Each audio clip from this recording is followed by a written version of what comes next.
Welcome back, everyone, to another Voices with Vervaeke. I'm so excited.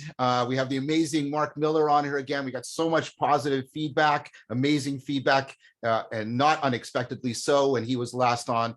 Some of you know Mark is a former student of mine. He's a current co-author with me. We've got a paper in submission with Brett Anderson, and there's tons of work we're planning on doing together. The convergence between what Mark is doing, what I'm doing, it's almost supernatural, and so it's just been amazing. And what I want to do is just let Mark introduce himself a little bit more, and then we'll talk about what we're going to be talking about. So welcome, Mark. It's really super to have you here again. These are just the nicest introductions. My goodness, thank you so much. I mean, this is the place I most like to be. It was great talking with you last time, and the responses were super good. So I'm really happy to be back. So my name is Mark Miller. I'm an assistant professor right now at Hokkaido University in a new department there called the Center for Human Nature, Artificial Intelligence, and Neuroscience, which is a fantastic center. It focuses on bringing together, just as a little side note, it focuses on bringing together philosophers and neuroscientists and machine learning researchers to tackle big sort of multidisciplinary, interdisciplinary projects. So that's cool. And I'm a new external affiliate at Monash University's new, extremely exciting lab called the Center for Consciousness and Contemplative Studies. So this is being led by Jakob Hui. And it is just what it sounds like it is. It's a brand new department that's focusing on trying to figure out what is consciousness and thinking about the science of contemplation, the science of meditation, and then bringing those things together. So I'm very fortunate with the people I'm working with today. It's so cool. Yeah.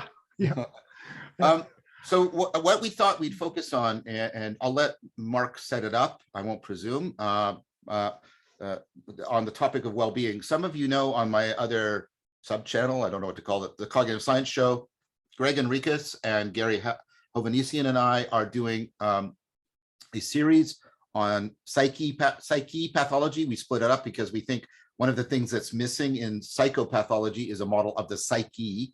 And so we split it up, and well-being, we split up to remind people that well-being has a normative term in it, and to try and criticize sort of the fact that these two notions, although deeply related, are not well explicated, and they need to be. And Mark has recently, with I believe two other people, Mark? Yeah, with Julian Kiverstein and Eric Reitfeld, both at University of Amsterdam. Right. By the way, and I hope this is taken the right way, I think those two are on the right side of the tracks. They talk about a lot of the same stuff that I talk about in ways that is deeply convergent. I love their work. It continues to have a significant influence on me.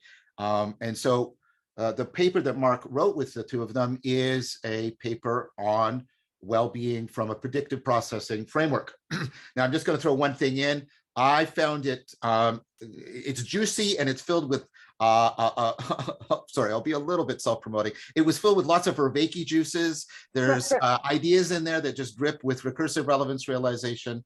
And that doesn't surprise me. As I mentioned, Mark and Brett and I are trying to integrate these two big picture frameworks.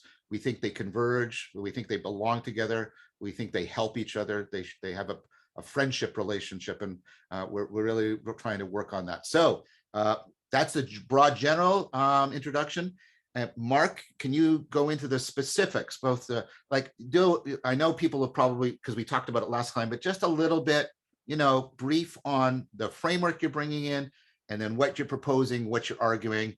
And then, like I said, I do want to talk to you about some of the juicy.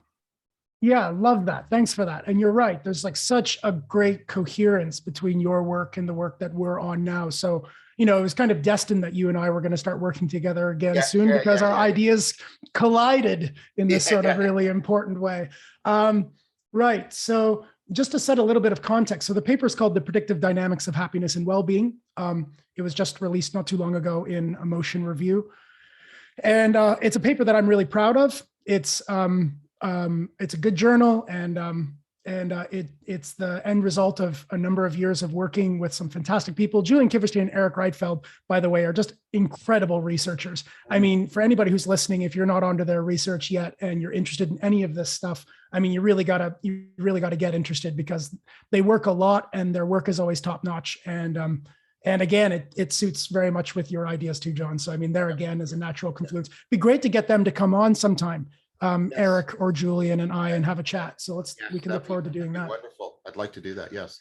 So what is missing today in the predictive processing world, active inference world, is people aren't yet really talking about well-being very much.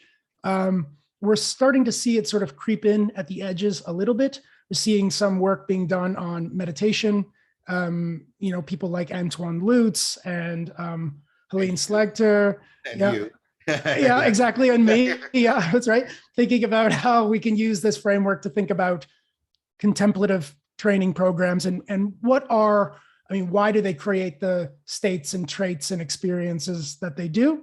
And I think the framework it's a really fruitful way for thinking about some of those things. So that's one part. And we're seeing it happen. We're seeing it turn up a lot in recent work on hallucinogens and their impact. And often it's for the benefit of the mind, although not sort of exclusively.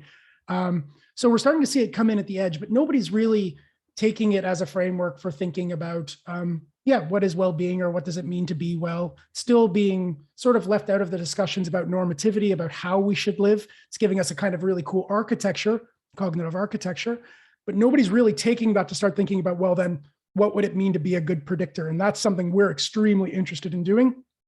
So I think this is actually the first paper where we're making that sort of foray into asking those sorts of questions. It really came out of a bunch of work on pathology. I don't know if I've told you that before, but we were working on addiction and depression and OCD. Well, I do want to talk about addiction with you, because I want to compare your work to, I think, what is the other really best big picture theory emerging, which is the reciprocal narrowing theory of Mark Lewis. With Mark Lewis, exactly. Mark Lewis's work fits like bric or brac with ours. Actually, we cite Mark a lot in I expected so. I expected so. And then I want to talk to you about like I said to you before, about the opposite, like the possibility of reciprocal opening in the Platonic framework. Exactly right. So then this is how the paper came to be. We started noticing that there was a shared characteristic across a number of pathologies, which was part of the system locks down, part of the belief network gets locked down, and then it gets insulated from updating. And we see that again and again, the sort of sticky negative belief set that insulates itself from being updated ends up being what looks like it might underwrite all sorts of pathologies. So I think just right away, that's a kind of interesting thing to say out loud. I mean, we could even maybe talk about that a little, that if you freeze your belief set and you don't let people update it, your model will eventually go sort of oblong. I don't remember. I might be misremembering. Did you talk about like some of the work of Kapoor and Oss on schizophrenia? Because they talk about salience dysregulation. So you've got some sort of dopamine thing going wrong, and you get a weird salience landscape. And then schizophrenia comes usually with the onset of what's called the schizophrenic insight, which is they form a bizarro alternative ontology metaphysics belief system in order to make sense of the aberrant salience network. Now here's where it plugs into exactly what you're saying. And what Kapoor and Oss and other people talk about is you can give people, all of the things to modulate their neurotransmitters that you want, right? And you can SSRIs and whatever. And what happens is the salience landscape dampens, the affect dampens, but that doesn't actually address the fact that the schizophrenic tends to hold on to the belief system of the worldview, and you need a completely separate kind of treatment to address that sticky belief system, even beyond the chemical reduction of the aberrant salience network. That's one of the things that becomes so obvious by thinking about this cognitive architecture are these strange loops. And everything is a kind of strange loop. It's always a self-fueling, self-fulfilling prophecy. So once you have a belief structure in play, because you've had aberrant salience maps, then of course it becomes vicious, because that belief set is now what sets up the conditions for how the system goes out and figures out what's going on, which then just fuels the belief set, which changes the way it looks. And so even if you change the pathological salience in the body or, wherever it persists, then if the belief set is still in play, then it's still going to tend to try to confirm itself in the world, which will probably just turn back on the salience map. What a nasty feedback loop. Yes, yes. We haven't thought much about schizophrenia, but that's definitely the case for depression and addiction. Depression's a nasty one. You start to believe that there's too much volatility to manage in the world. So then the system starts turning the volume up on all of the ways you can't maintain a good predictive grip on the scene, and it turns the volume down on all the ways that you're doing well. Right. And so you get this self-fueling, self-fulfilling experience. I think that's right, by the way, and I've argued something similar, even in an episode of Awakening from the Meaning Crisis, and the work that Leo and I published on parasitic processing, very much like that. One thing I wanted to ask you about it, because you're right in the midst of this, what do you, and I'm expecting you've got a very good answer, but I want to hear it from you. So I think that's totally right about depression, and it is that kind of reciprocal narrowing and that, but there's a lot, I bump into this, what people call depressive realism. The fact that you get these empirical measures of people who are depressed actually more accurately sort of describing their environment. Now, of course, that's only at one, part of my criticism of that response is that's only at one scale of analysis. It doesn't hold true for, but I wonder what you, like, surely you bumped into that, those sets of empirical results. What do you think about the claims around depressive realism, and how do you make them consistent with this model that you're presenting here? Yeah, I agree first with what you just said. I mean, it's just going to be at one scale that you're looking at that evidence. But I think maybe an interesting thing to add is I've started I haven't written this anywhere yet, but it's sort of emerging in my thinking that some of these changes aren't necessarily pathological in particular niches. Right. So in particular kind of organism environment niches. Let me start again. Yep. According to this framework, we are optimizing machines. That's what it is to be alive. Life is about optimization. Yep. And making predictions and reducing prediction error is one of the ways that a biosystem like us in our kind of volatile environment can optimize our adaptivity moment to moment to moment by updating, by making predictions and then adjusting relative to how it actually turns out. Turns out to be a really good way to optimize. Yes. But then we're in lots of kinds of niches. And so we're optimizing in lots of different kinds of ways. And so then the question is, well, how does an optimizing organism become suboptimal? Yes. That seems almost not paradoxical, but there has been some like critical pushback against active inference and predictive processing, looking at things like addiction, where you say, well, look, if you're an optimizing agent, how are you getting stuck in these suboptimal cul-de-sacs? Right. And again, we think it has to do with this insulation of beliefs.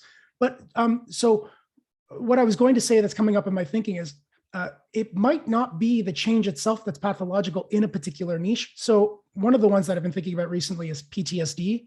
Yep. So in a war zone, having a super powerful amygdala that's taking everything to be challenge, everything to be volatility is a really adaptive, that's a really adaptive feature to have. It's what's going to keep an optimizing agent like us alive in an extremely volatile situation. It seems like the pathology might not rear its head. It might not even really be a pathology until you remove the system from the niche in which it grew its optimal grip. Right. And then you put it into a peacetime, or you put it back at home. And now the problem isn't the structure, it's its inability to update relative to its new environment. And I think there's a lot of reasons why something could get frozen. And I think that's what we're really interested in. So I wonder if the same thing couldn't be true for depression. Depression is an optimizing grip in a particular niche. Okay. But the problem is that what if you remove that out of a helplessness situation, you put it somewhere where you're rich with rewards, but the system still doesn't update relative to those rewards. Now I think we're talking about something that's pathological. So it actually ends up being the stickiness that's most important there, not the style of updating or not the style of engagement. I think that's excellent. And this is part of what we've been talking about in the other series, which is right? Even looking at the personality traits, as you have to look them, like the personality traits are world enacting. They're not sort of in you, they're between you and the world in in particular ways. And we'll come back to that. I wanted to pick up on, I wanted to say two things. That proposal, I think, it has significant provenance.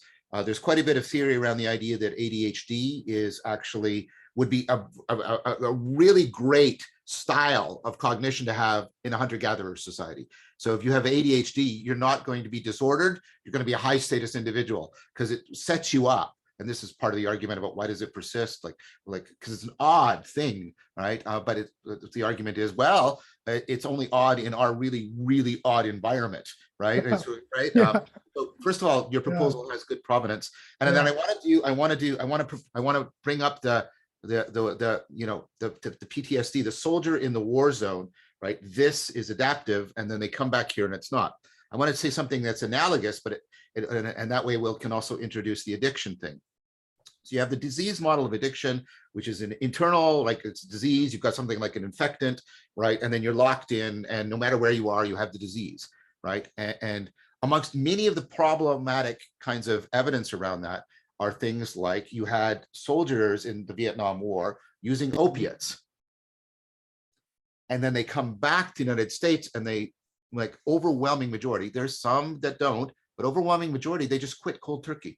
And these are the opiates that are supposed to be, just inherently viciously addictive.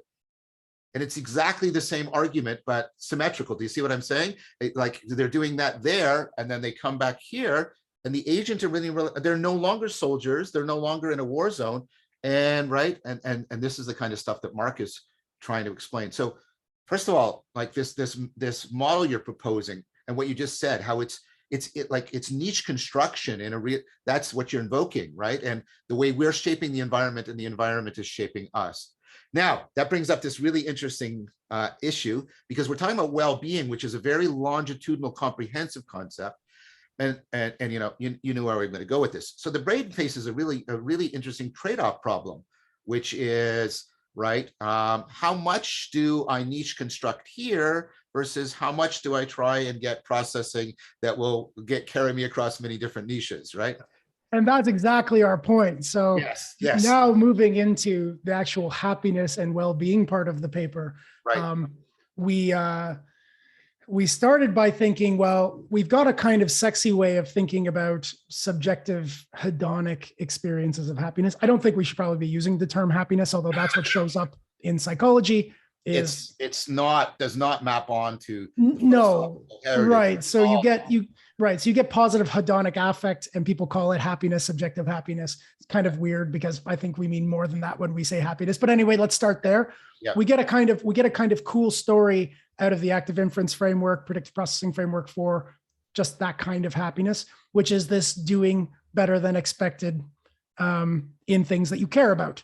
And that suits a lot of different literatures. All the reward prediction error literature, supports that. And we know that the reward circuitry in the brain is turning on and making us feel good when we do better than expected at something we care about. So you care about it and you're trying to do it and you do better than expected, and then you feel good about it. So I just want to slow down and blow that up a bit. So Please. What I'm hearing you say, and I want to make sure that our listeners are following along, like the brain isn't just tracking reward and prediction, like, so people talk about dopamine, like joy juice and stuff like that. The brain isn't even just tracking reward, it's also tracking especially rate of reward.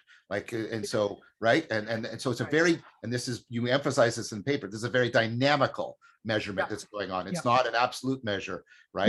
No, it's always relative to expectation. So in case anybody here is interested in this, it's kind of cool. So in predictive processing or active inference, the idea of reward sort of gets flipped on its head. So you start by thinking of rewards as highly expected states rather than as things you get. So now you highly expect to be in certain states. Right. And then the reward circuitry is part of the machinery that helps tune you to opportunities to get to where you want to be. Right. Okay. So you have a high expected state, for instance, to be well fed, to be social, to be comfortable, to be dry, to be clean. And all of your moves towards those highly expected homeostatic states, and of course they blow up our cultural expectations and our personal expectations, our relationship expectations. So they set the mark, and then the reward circuitry, according to this framework, is what helps tune the whole embodied adaptive self-organization in ways that get you there. And we've been over a number of papers proposing that that gets supercharged when you do better than expected at the rate at which you're doing it. So not only is the system tracking what it wants and how it's getting there, it's also tracking how well or poorly it's doing at getting there, and it's tuning itself relative to those expectations. Right. That's very one of the nasty things about addiction and drugs of addiction is they pump the same circuitry that is tuning you to these better than expected rates over things you care about. So another way of saying that is something like an opioid is communicating directly to the brain. This is why it's so vicious. It's communicating to the brain, whatever you just did, that was way better than we would have ever hoped at getting to everything you want. Everything you want, all the things that you need to be in, you just made a huge light year jump to it. So like whatever you did, do that again. That's like that should just be defaulted. That should be the thing you always choose, because it was so much better than expected at getting you to where you want to be. Of course, the problem there is that a synthetic improvement in the rate of error reduction, because no error was actually reduced.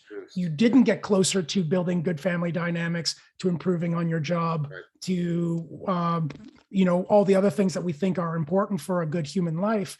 Rather, all you got was the feeling that you did better than expected. And even worse still, if you keep doing that, you have this continual narrowing of the field of affordances. That becomes more and more important. Other things become less and less important because they're not as good a bet to get you there. They're not as probable to get you there. At least the brain doesn't think so. And so you start letting them lay fallow. So now your relationships are going to start breaking down. Your work might start breaking down. Health is definitely going to start breaking down on long-term addiction. So you have this increasing rise in error all around you. So of course that rise in error tells the system, well, you better do something quick. Reduce that gap.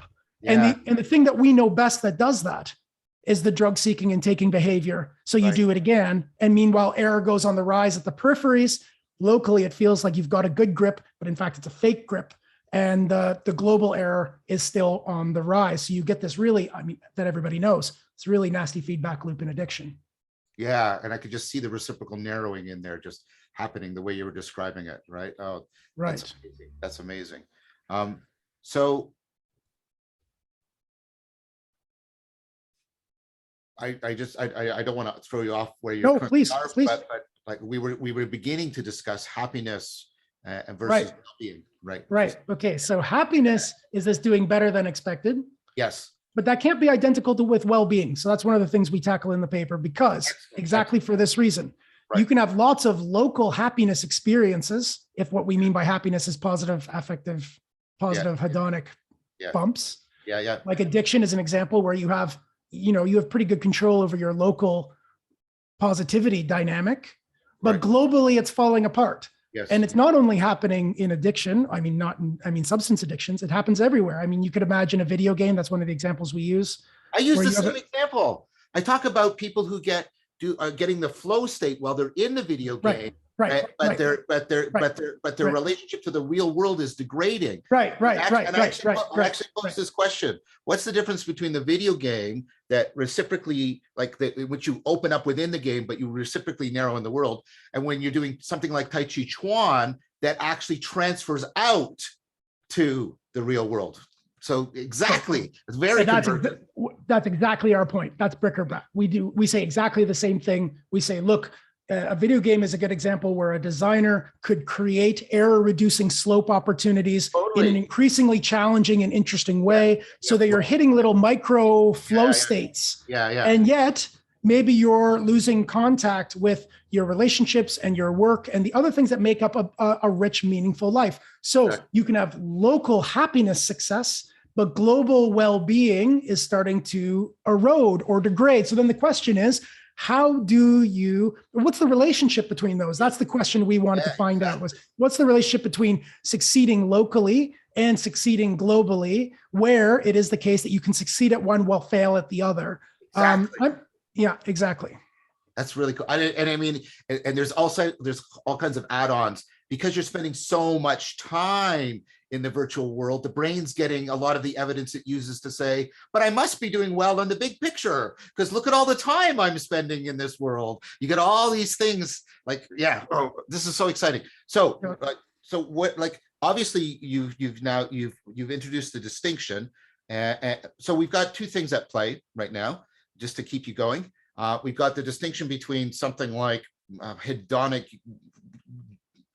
goodness or something, right? I don't like to call it happiness for all the reasons you say, but I'll call it happiness because you called it that in the paper. And well-being, which is something like what eudaimonia was supposed to point to. And then there's the issue about the relationship between the local and the global, because we know we can get stuck. We can reciprocally narrow into the local, and what makes that happen, and then what affords the opposite, so that the local reciprocally opens into the well-being. So there, right? Is that a good setup to keep going? It's perfect. It's perfect. It's exactly right. So then what we started, so now we just made a sort of opening step into well-being. Yep. Because I think it's a complicated topic and we don't want to think that we're sort of exhausting the idea computationally. Yeah. What we want to do is pick out a couple of the traits that look like they're probably online for people in systems that have a high probability of being well over a long period of time. Right. And a lot of that turned out to be sort of meta level things. So the system is able to behave in ways or be sensitive in ways where it's not going to get locked into these little pockets. Right. Rather, a system that's going to be well over a long period of time is going to be one which is monitoring how well it's doing both locally, but it's in touch with its various cares and concerns across the board. Now, the kind of interesting thing about that proposal, and this is just the baby steps into it, is that people like Lars Sandved-Smith, a really fantastic young new researcher in active inference, he's putting out a paper about metacognition, and he uses this deep parametric model to express what's happening in an active inference style. Right. And if you look at it, you can see where aerodynamics. So for those of you who are not familiar, this doing better than expected and the positive affect that you get in return and the way that affect tunes the system to do better, that's what we're calling aerodynamics. Sure. It shows up in the model, although nobody's really expressed it yet. This is what we did that was novel in the paper, is that we showed that aerodynamics was happening both locally and that there's a potential for it to be happening globally as well, which means the system isn't only watching if it's doing better or worse than in some particular niche, but a well-functioning system is also sensitive to whether or not it's improving error over its various cares and concerns. Now, a system that has that metacognition level, and he actually even says in that paper that that's what awareness is, rather than just attentional dynamics. This is awareness helping attention do what it does optimally. This is why meditating in ways where you start to have control over how attention is being deployed is partially a strengthening of your awareness of your own attentional capabilities, right? So not only are you getting better locally, but a system that has a more robust awareness or a metacognitive layer that's strengthened will also be monitoring how it's deploying its precision across various tasks. Okay. So, for example, someone who has that working correctly will be the kind of system that when they're playing the video game, even though they're locally succeeding, they will have a background tension growing when they hit hour 1, hour 2, hour 3, and it will be informing them, hey, these other cares and concerns are starting to fill up with entropy. You had better drop the local success. You had better be willing to break this local vector state soon, because you have other vectors that need to be visited if you're going to keep the overall error minimization routines working the way they're supposed to work. And what matters isn't the local success, it's the global success that matters. This is the more important one. So it's fine that you're doing well here, but you better not spend too much time there, because there's lots of other things. If you're going to take this if you take that as an amalgam of error reducing capability, then actually you do much better by keeping all the plates spinning rather than focusing on one to a super high degree. So if that's okay, well, I want you to respond first, but I just want to say something. I'm holding back because let me add one thing for the future conversation. Then the question is how do those come apart and how do they get reintegrated? Yes. And how do we build this if this turns out to be the thing that we need for long-term well-being? Okay. So, oh my gosh. Well, first of all, the original paper in relevance realization talked about one of the dynamics was a trade-off between like what we called hedging your bets, where you're trying to address many different sources of potential sources of reward with the one big bet on one narrow channel. And you're constantly toggling between them, because sometimes you do that. Like, that's my child. Right. Forget that's everything else. You do that sometimes. I don't care about the long-term goal. I might die, but that's my kid. And sometimes you do that. So that's why that's in the system. That's what I would propose. There are times when you say one big bet, what my marriage, if everything else goes to hell, I'm going to save my marriage. We do that sometimes, and that's actually adaptive. But other times we have to say, no. I want to be a general problem solver. I want to be able to, right, just like you said, the big picture, right? And so we talked about a trade-off relationship between exactly those kinds of things. Now right there, the problem isn't either end. It's getting stuck. Yes. That's the problem we feature. So fluidity is what you expect. Yes. You want this going out to many projects and then collapsing and then opening and collapsing, because it's the opening that keeps them in play. It's the collapsing that lets you specialize, which actually allows you to open in sort of new and interesting ways, which allows you to collapse. It's always about getting stuck. So the question is, what dynamics are getting us stuck? And what dynamics tend to make us the kinds of things that get unstuck? And that ends up being the whole thing. So we quote the Tao Te Ching as the first line of the paper. Funny, right? I mean, we just told the editor, like, we need to have that in. So just make it happen, because it's important that the things that flow are the ones that are healthy. And that's the whole take home message, is that even there, the problem isn't the movement from small to big and small to big. It's getting stuck in one regime, or being the kind of thing that can flow and be fluid. And that ends up being what we think is the primary characteristic of a non-well system and a well system, or at least one of the central characteristics if you're looking at it over the long term. Excellent. So now I want to throw in two other points of convergence. At the meta level. So the consensus paper that we just published in 2019, Igor Grossman, lead author, one of the defining features of basically all wisdom accounts is a meta-perspectival ability.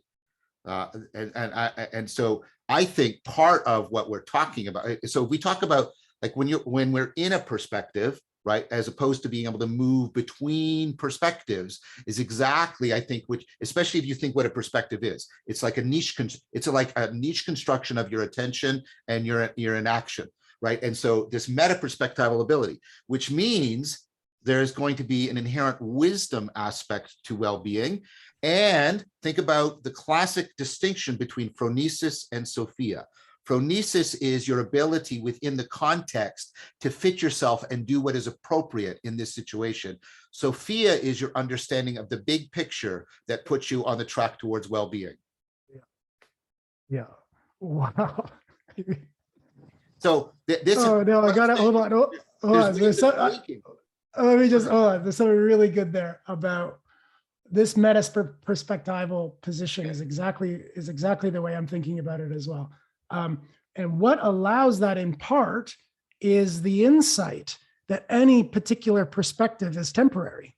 Yes. Right. I think that's really important. So we're doing some work with Antoine Lutz and again, Lars Sandberg Smith, and we're thinking about what it is to de-reify concepts. Like what is it for us to like take a concept that ordinarily when it turns on, we take it as subjectively real, we can get really locked into it. I mean, that's one of the things that keeps us stuck is that we take it very seriously. We think, well, that's real and I can't get out of it until it's done. Part of what's going to allow you, I suspect, and I'd like to hear what you have to say about this, part of what would allow you to have this meta-perspectival, or maybe it works dynamically, like where getting that helps you do this, but wouldn't part of that be that you have an insight that any particular perspective isn't essential. It's not enduring. Okay. It comes and it goes, which means you don't get locked because they're not lockable type things. It's like genuine pretending. It's just like serious play. You're Yeah, playing at this thing, but part of the meta system knows, oh, this is just a temporary vector state. So right. you're just in here temporarily, and then you're going to bump out and be something else. So that you can task switch more easily because you're not taking any one of these things too seriously. Right. And okay, so just so much. It's always, oh, man, it's always like we're like, oh, like LSD or something when I'm talking with you, just like, okay. So I think the two ideas come together. You can actually see it, and some of the work that I'm doing with Dan Chiappi and with Johannes Niederhauser and Daniel Zaruba, and actually trying to do it as practice, not just as theory, is how you can bring the meta-perspectival and the de-reification together. It's based on Husserl's notion of eidetic reduction, but it's taken up something I call eidetic eduction, which is what I think Merleau-Ponty is doing, and how Merleau-Ponty is going beyond Husserl. So think about how multi-perspectival is sort of the agent side of describing something. And I want you now to think about that you can, and lots of people talking about this way, this new way of seeing, which is actually an old way of seeing, how every object is actually multi-aspectual. And you never can see, even visually, the whole object. This is Merleau-Ponty's point. And once you start adding in not just, coarse physical features, but all the imaginable possibilities, the thing is multi-aspectual in an opening, uncompletable way. And then, so what you do is you can take the meta-perspectival ability and say, no, that's not just us moving around static objects. That's actually disclosing the reality of the objects when you're doing the complementary eidetic induction. And here's the interesting thing to think about, Mark, sort of ontologically, and think about how this might weirdly tie Platonism and Buddhism together or something like that, or Taoism.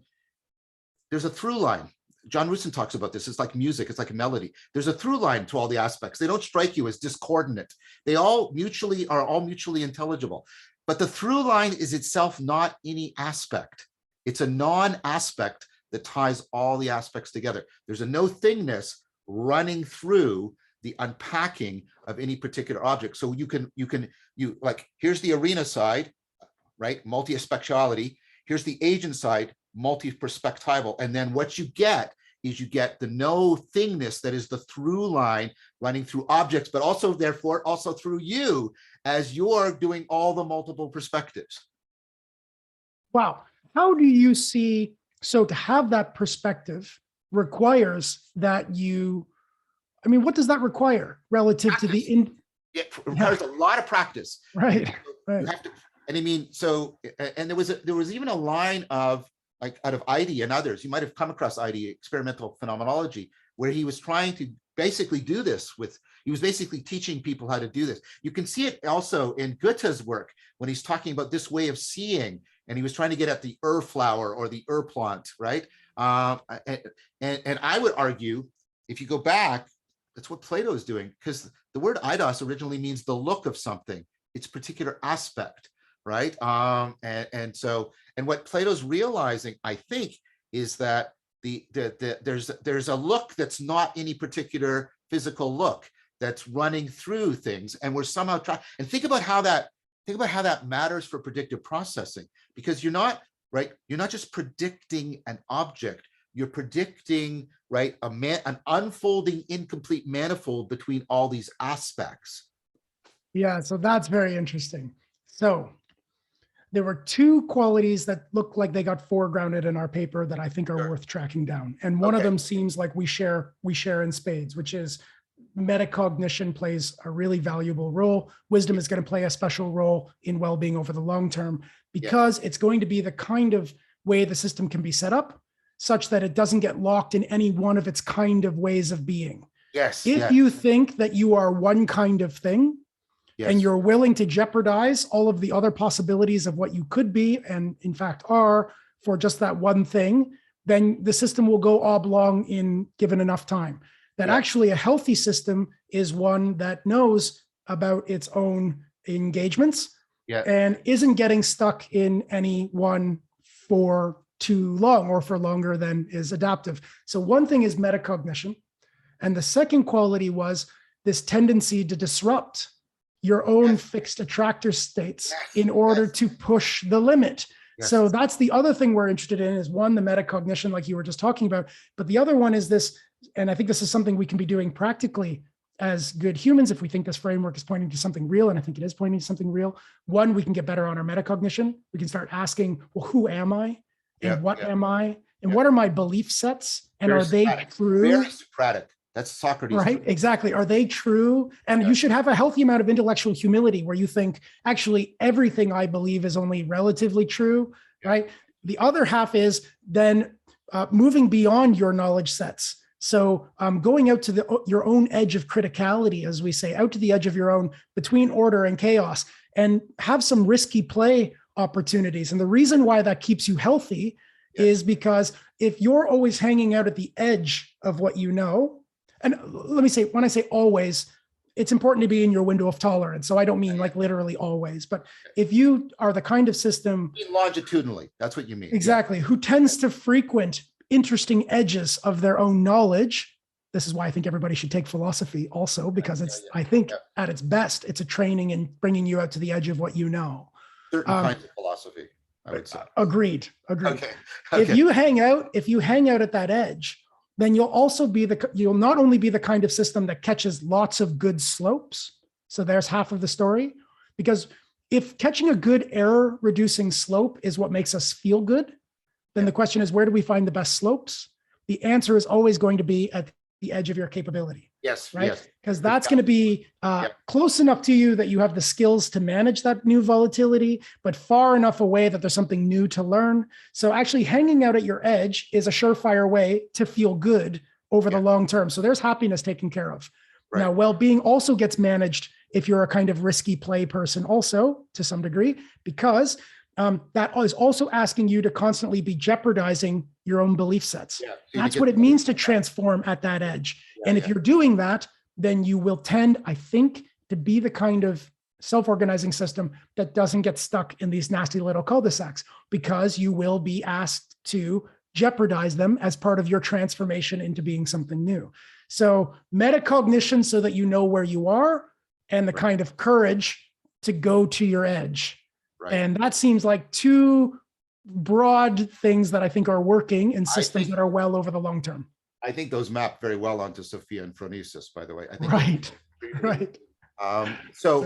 And the edge. So the edge is what Socrates starts, but it keeps going until Eckhart and Erigena and Nicholas of Cusa, which is the precipice of learned and learned. You have to do both pronunciations.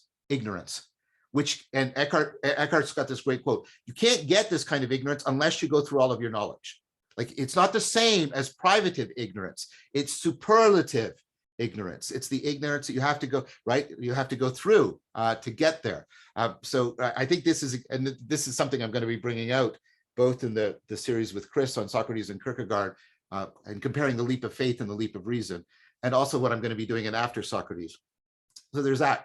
Then I just wanted to say, that I did work with Leo Ferraro. We published in 2013, arguing that something like self-organizing criticality can do what we want relevance realization to do, because when the neurons are firing in synchrony, it looks plausibly like they're doing data compression, right? And then when they break up, they're doing particularization, and the criticality helps you to get out of local minima, which is another way of describing being stuck.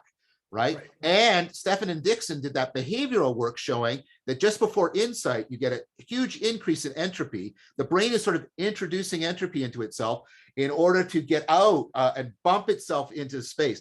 And interestingly, what you can do is you can actually afford that. So they were giving people insight experiments, problems. They were impassing, and then they were introducing a little bit of entropy into the stimulus. Like they would make the picture grainy, or it would jerk around. And that would trigger the insight. It was just, and this also converges with that, some of the stuff that's coming out of the mind, right? The insight literature and the mind wandering literature. So if you need an insight, you want to moderately distract yourself from your problem. If you go too far, you lose touch. And if you don't move at all, you don't break out. You want to moderately, and one of the things, and this is something that Zach Irving and other people are, right? One of the things mind wandering might do, right, is it might give us moderate distractions. All right. So you've got the variation with the mind wandering, and then you got the task focus doing the selection, and that can bounce you out of getting too sticky. Well, this is amazing. And I just want to like highlight, if you thought it was going to be a simple fix to be wise or to be well, you were wrong, right? It is a fluid, dynamic, contextual, ongoing, moving target process. It's not one thing or another. It's not like do this, be well, do yoga, be well, do this kind of meditation, be well. What we're talking about there is way more sophisticated, way more difficult to say because our language is pretty linear, but I think it's extremely true, which is a metastable system. Yes. One that's willing to both move to its edge and use what it knows. It's willing to blow up and take in consideration the whole, but also collapse down and take care of the part. Yes. And the one that's able to do that sort of well is the one that is well over the long term, but there's no easy way to, you can't just say, oh, we'll do this and then you'll get it. No wonder Aristotle, I think when people asked him, I mean, this is me just sort of standing in for Aristotle, but people ask him, like, how do I be wise? And he'd say, well, how would I know? I mean, you're asking me a kind of impossible thing to say. And he'd say, well, like, go hang out with wise people and then maybe you'll get it by osmosis. Yeah. You know, because it's a hard thing. It's a hard thing to do well. And what you're talking about there is, that's a whole amalgam of skills and abilities. That's a whole path you're saying there, because to be the kind of thing that's willing to know about itself and disrupt its own belief sets, to find new things, but not too much of the new thing, and to be able to use what it knows, but know about its own window of tolerance and be comfortable at coming to the edge, but wise enough to come back. And I mean, that's really complex, but I think that is what well-being looks like. It looks like this very careful, fluid engagement with life. Yeah, I've been sort of coining the phrase of being, you know, you want to be precipitous in order to precipitate, right, the wisdom that you need. So a couple things on that. This is one of the reasons why I argue for an ecology of practices that is multi-layered and has opponent processing with it, because that you need this complex, dynamic, self-correcting system in order to try and tackle this kind of dynamics that we're talking about. Yeah, 100%. And, you know, I'm also a longtime meditation practitioner and now meditation teacher as well. One of the things that I'm really excited about bringing to the teachings that I give is that if you think any one thing will do it, you've missed the point, because there again, that's the kind of thing that might lock you in. Yes. And locking in is the issue. I mean, you really got to take the Buddha at his word when he says, burn the boat when you cross the river. I mean, you have to have been able to let go of the one attachment, not get stuck anywhere. And that's even with mindfulness, you know, like people are taking mindfulness as a wholesale cure-all. But the fact is, if mindfulness is mostly useful if you tend to turn away from your issues, then mindfulness of the issue, of course, can be really super valuable. But if you're obsessive about the issue, then more mindfulness doesn't necessarily fix that. Actually, there's all sorts of distracting and looking at developing other skills and abilities that will deal with that along, like at the periphery. So you need to have teachers that are willing to show up with you over the long term, like good friends, I mean, and able to say a little bit right, a little bit left as you go. Because there is no come for a weekend and I'll tell you how it works. And then you can go home and just practice that forever and it will work. It's not like that. There is no panacea path. There is no panacea path. No. Right. Indeed. And so I think that's right, really, really important. And I think it becomes increasingly more important. And you know, there's things you've touched on about this too, as the environment that we're in becomes increasingly dynamically complex. So I want to say this was always the case. Yeah. But even more so now. Yeah. Right. In a really, like the way we can get stuck on things is multiplying, right? Tremendously. Yeah, and it doesn't help. And I don't think technology is only bad. I think there's lots of good that we can do with it. No, but it doesn't help that we have vicious AIs whose job it is to attract our very innocent attentional systems. It's not only to attract, but to use your adjective, right? To make it sticky, right? And bullshitty, because super salience at the price of being in contact with reality. Now that brings up a question I wanted to ask. because, and I think it follows like really well from your paper as well. So let's say we have that Plato proposed this anagoge, the reciprocal opening coming out of the cave, right? I get more internal flexibility. The world discloses more possibilities. I internalize that and it just reciprocally opens, right? Okay, that's Plato. And I'm finding that through line in a way that like, right? Okay. Now, one of the things Plato argues is the reason why that works so well is it gets, and I want to see if this maps, maybe it doesn't, but it feels like it might. It maps between two different meta drives that we have. One is, I want, no matter how I'm satisfying my desires, I want to have inner peace. I don't want to be rife with internal conflict. And I'm wondering if, right, maybe if that maps onto what happiness is tracking, that there isn't massive internal conflict. But the other is, and I think this goes towards the thing you're making about metastable attunement and also a good model, because that's part of your thesis too of well-being, right? Because Plato said the other meta drive is we want whatever is satisfying our desires to be real. About this is so right. So like an example I use is I'll say to people, how many of you are in a classroom? I'll do this. How many of you are in like really satisfying romantic relationships? And our culture thinks that romantic relationships is God basically. And so, you know, some people put up their hand and then I say, how many of you would want to know that your partner was cheating on you, even if that meant the complete destruction of the relationship? And almost all of the people put their hands back up. They're willing to destroy the relationship. And I'll ask them, and here's all these students who are so cynical and postmodern and rah, rah, rah, no truth. And I'll say, why do you do that? Right? Why do you do that? And they'll say, because, and they say it innocently, which, you know, you got to love them for it, because it's not real.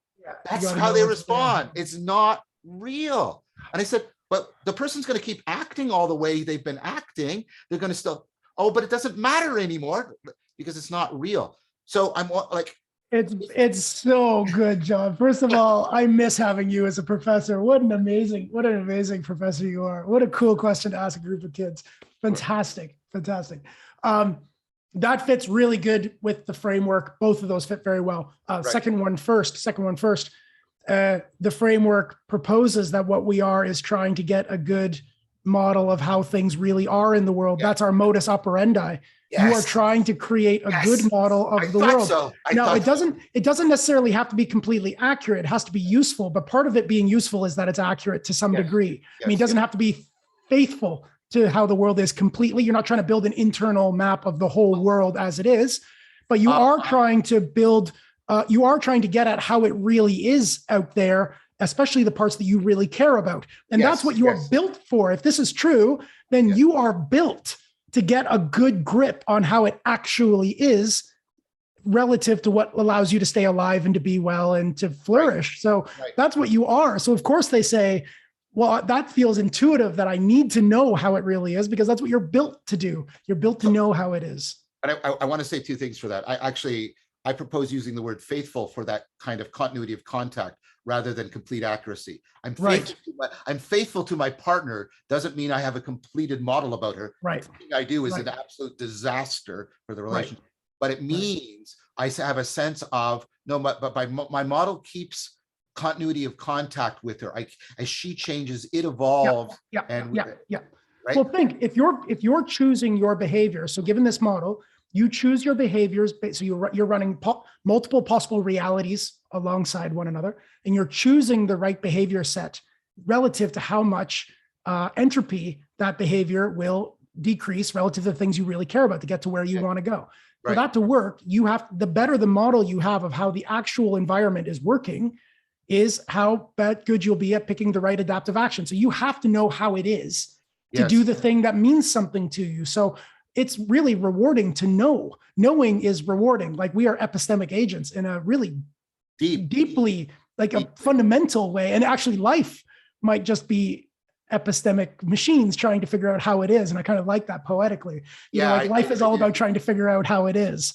So I'll let you return back to the first part about reducing inner conflict. But before you do, so first of all, I think what I'm arguing, I think you're agreeing, it seems like it, is Plato's proposal for the meta drive. That meta drive seems like well placed, right? 100%. Right. And then the other thing is, given that the predictive processing model is ultimately dependent on sort of this interesting, and it shares this with deep learning in some ways, this really interesting epistemic move, which is the brain, the embodied brain, let's be clear about that, Right. doesn't directly try to predict the world. It tries to predict itself, which turns out to be a really good way of trying to predict the world. And so if we get really optimally gripped on the things that we care about, that sort of tracks really well with that epistemic move, right? There's a way in which, and this is another conversation you and I are going to have, so we're not going to have it here, but I want to introduce, you're getting, I think you're getting a kind of, I think what is implied, maybe even entailed, but at least implied by this is a philosophical pragmatism, which is we're never actually predicting the world per se. We're predicting our ability to interact with the world in an optimally gripping fashion.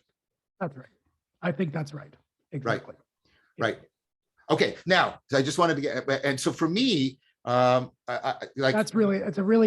right. That's a really rich conversation. And there's a lot going on there too, especially around wisdom, right? Because you can have high level beliefs that then track the reality that you are not tracking reality. And that seems like an important thing for this de-reification process as well, that your experiences are always a sub-slice of reality rather than reality itself. It's always being seen through the filter of what you are. I mean, what a huge insight that is to have a high level belief that's installed that knows that, because that's going to change you from like with jealousy, right? Knowing the difference between like somebody acts in some way and then you think, oh, you're the problem, relative to knowing that actually I'm perceiving those cues through a certain lens. I'm predicting my own reaction to those cues. And that's really what I'm reacting to. There's a big difference. Big difference between you're doing something wrong and I am interpreting the scene as something, you know? And if you have friends who make that difference, you know that these are good friends to have, because they're the ones who don't come up to you being, you've done this thing. They come up to you and say, look, I perceived a certain thing and I need to check in on the reality of my cues. Exactly.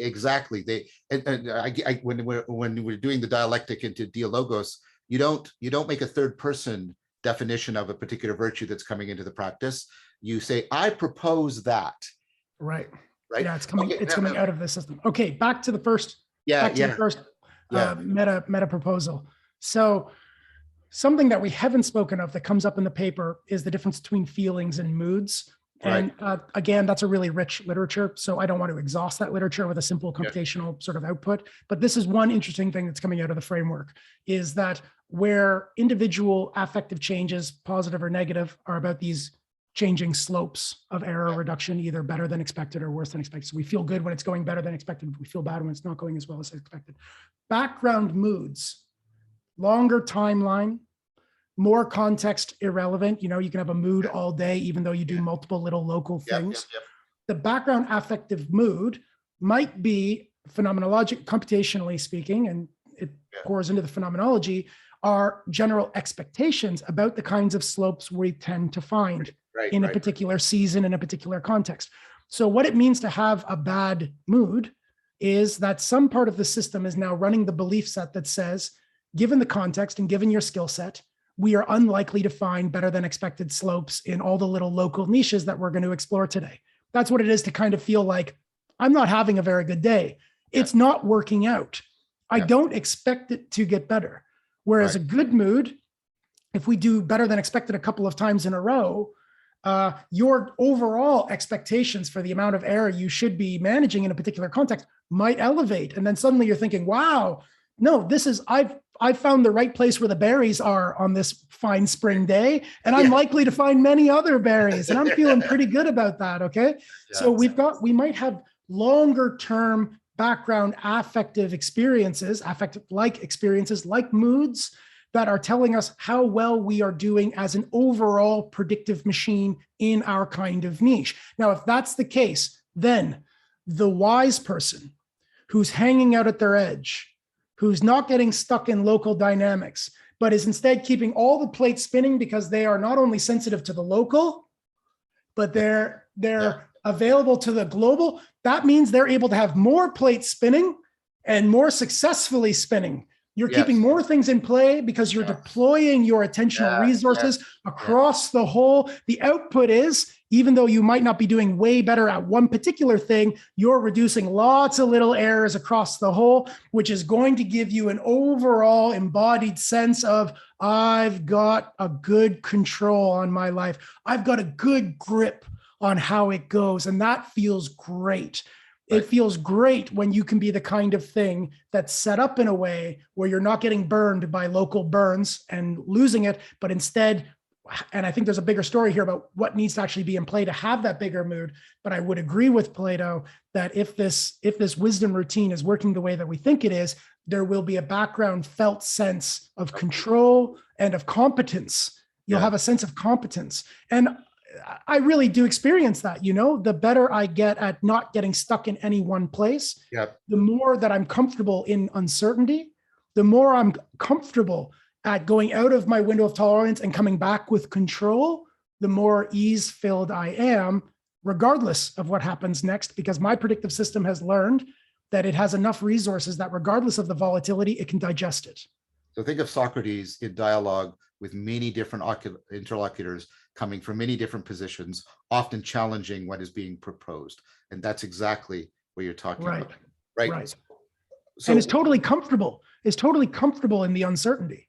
Yes. Right? It's I don't like to use the word comfort. I know what you mean, because I think I'm sensitive to people like Han, who talked about we've reduced beauty to things being comfortable in the sense of being easy for us, right? We've reduced the beautiful to the smooth, and that's not what we should be doing. But I wanted to pick up on work other people, especially like Costa and others, and he talks about meaningfulness, like in meaning in life, as being mood-like. It's not focal-like, right? It's this sense. And he even compares it to an atmosphere, and he even plays with it, how it affords us to breathe in and breathe out, but also distorts the light and refracts it, but we adapt, right? Blah, blah. So it's a beautiful extended metaphor. He's talking about a secular version of wonder. And the thing that got me is that I take it that meaning in life is exactly, and just give me a minute on this, is exactly at that level you're talking about. You're not making a judgment about how did I do in this task, or how did I do it. You're making a judgment in your overall capacity to be fitted to the world, and right. And so that's what meaning. It's a sense of connectedness to yourself, to others, and the world that's at this general level. And think about the metaphors that people use. I mean, there's another dimension in this, but one part is people want to be connected to something larger than themselves, that has a value and a reality independent of their egocentric concerns. This is Susan Wolf, right? And also a lot of the experimental work. So people want this connectedness, right? They're looking for that kind of connectedness you're talking about. Obviously, they're using size as a metaphor for something that is beyond my egocentric preference set. I want to be connected, and think about how that maps up onto exactly what you're talking about here, about the person who says, no, what I'm after isn't, I want this fluid ability, this dexterity of cognition that I can do the fine grip, but I can do the wide embrace, and I'm moving between them at all. And I think meaning in life is actually, and notice how meaning hangs between cognition and affect so perfectly here. Meaning in life is, I think, that atmospheric sense we have that you're talking about here. It's really lovely. I completely agree. And then we would do well to know that, and then to make it our aim to learn what it's like to be a human living in the world, rather than any particular end. Because if your aim is to get a car, right, that's a really fixed set. Yeah. You could also aim at what is it like to be a human, and sometimes I get cars. Yes. That's a totally different aim. And that aim does exactly what you were just saying, which is now you're starting to, whether you get the car or not, you learn something about being a human in a car getting capacity. And that's so much more the meaning infused directive. And that's a huge thing for this kind of a system. Imagine if we weren't aiming, those highly expected states weren't zero-sum activities like getting a car, getting a money, or getting a particular kind of career, but were rather non-zero-sum activities like what if your highly expected state was to know who you are, or what it's like to be a predictive system, or what it's like to be a conscious thing? Then think about the difference in your experience of the world also, because whether you do good or bad, you are at a higher level succeeding at learning what it's like to be you. You've now hacked the predictive system. And I think Buddhists do this really well. They go, I want to be super good at knowing about suffering. I want to know, I want to be a connoisseur of understanding what it's like to experience volatility. So now the local volatility is high. You get hurt, you grow old, you get sick, you're going through a death process. Somebody you love is going through a death process. Now there's big volatility. So the local is now volatile, but the global is enjoying all these big error slope reductions because you have, as your highly expected state, to be one who understands what it's like to be in a world, in a volatile world, as a system that doesn't like volatility. What is the nature of suffering? Now suddenly you're getting rewarded. The system is lifting your mood, even though locally you're in an extremely challenging situation. And that's something that the system is just happy to do if we reset our expectations. So there's the problem with part of our culture today, is that the expectations it's generating in us are exactly the ones that lead us to these sticky little cul-de-sacs that are quick to end and light on nutrition.